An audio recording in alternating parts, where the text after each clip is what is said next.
Good morning. Good morning. आज आपण पाणी किती खोल या पाठाचं नाट्यीकरण बघूया. पाठामध्ये काय आहे, पाठामध्ये काय सांगितलेलं आहे हे आपलं समजावून झाले आहे की नाही. कळली तुम्हाला गोष्ट? ती गोष्ट समजली का? कोणाकोणाची गोष्ट आहे, काय आहे त्या गोष्टीमध्ये, कोणी काय सांगितलेलं आहे. मग त्या पाठाचं आपण काय करूया, नाट्यीकरण. नाटकाच्या रूपात पाठ तुमच्या समोर आता पुन्हा सादर होणार आहे. तर या पाठामधले 4 पात्र आहे.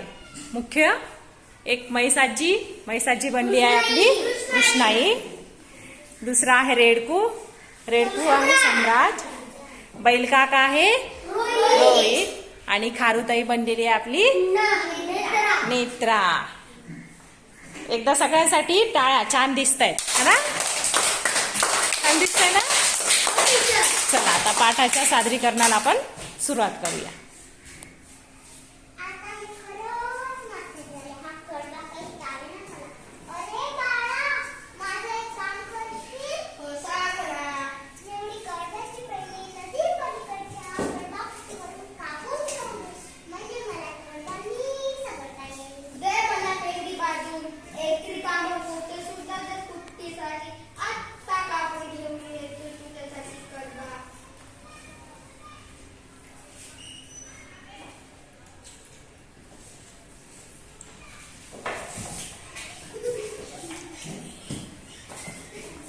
नदी तर आली, आलं तर किती मोठा आवाज येतोय. मी जाऊ लागेल का नदी ओलांडून?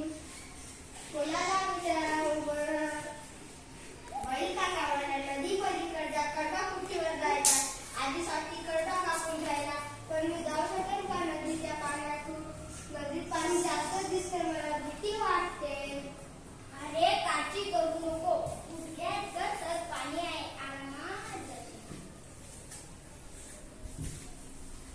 अरे वेड्या, कुठे चाललायस?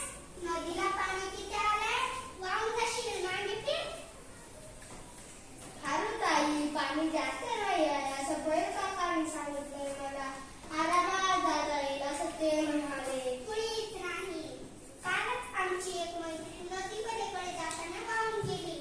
असं वेडेपणा करू नको मान्यते.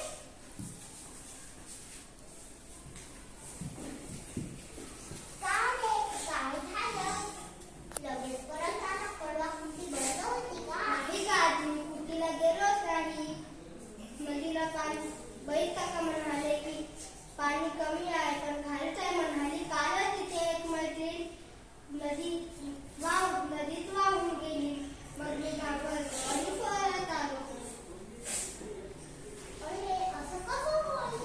सकाळी तर बाळाचा आला होता, त्या थोड्यापर्यंत सुद्धा पाणी नव्हतं असं तो म्हणाला.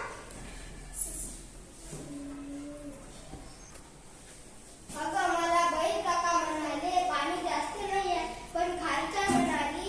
कालच तिथे एक मैत्रीण नदीत वाहून गेली आणि मी घाबरलो आणि परत आलो. अरे नीट विचार कर, बैलकाका किती उंच आणि खालच्या किती बुटकी आणि छोटी पाणी जास्त वाटणार की नाही.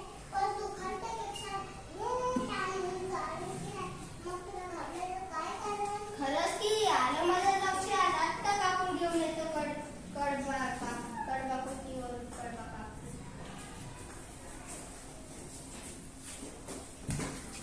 खरंच की माझ्या बुटक्यात थोडं सरळ आहे पाणी, मला सहज जाता येईल. Very good. टाळ्या वाजवा सगळ्यांसाठी.